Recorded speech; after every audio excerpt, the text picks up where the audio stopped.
It's my second year teaching. I was teaching in New York, teaching English, and had kids writing this essay. And I was walking down the rows, looking over the kids' shoulders, seeing how they were progressing. And there was this one kid, Juan, really nice Puerto Rican kid, good writer too, really talented actually. And it was back in the 90s when everything was super baggy t-shirts, super baggy jeans. And without even trying, I saw these marks on Juan's chest. And I thought, and we just had this meeting about if we thought a kid was being abused or anything, we had to report it. Whether we were, whether he was or not, we wouldn't be blamed or anything. So at the end of class, I asked Juan, I say, Juan, could you come to the office with me? And he's, Miss Fitzgerald, he's, what did I do? Did I do anything wrong? I said, Juan, you're a pleasure to have in class, man. You're a great kid. I need you to come to the principal's office with me.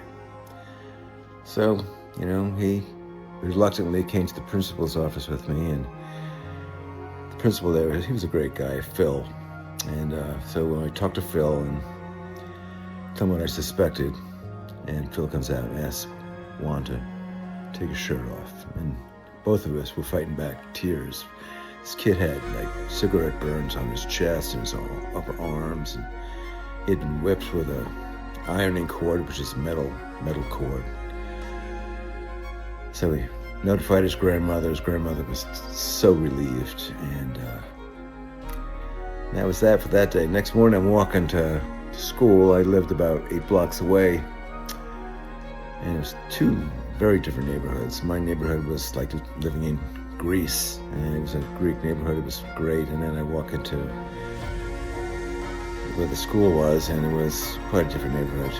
Anyway, I'm walking, I hear this guy behind me, and he goes, "You Fitzgerald?" And I was like, "Yeah." And he goes, "I'm Juan's father, and you mind your own business. I'll handle my kid the way I want to raise him."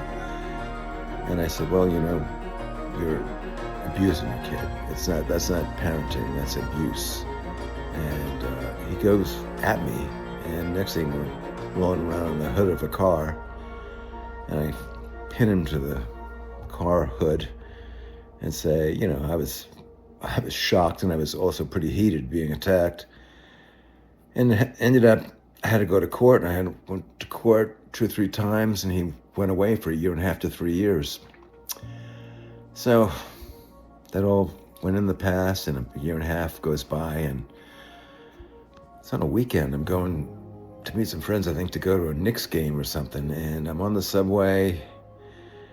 I'm sitting right next to the window, watching the tiles go by, and someone sits next to me, and it's Juan's dad. He had just gotten out of prison, and he looked at me and said, "You were right. I wasn't parenting. I was abusing my kid. But that's the way I was raised. I didn't know better." And I was just like, whoa.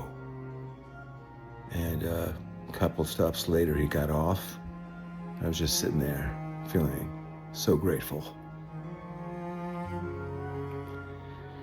I guess my higher power, God, put me in the right place at the right time. I'm really grateful. Have a good day, folks.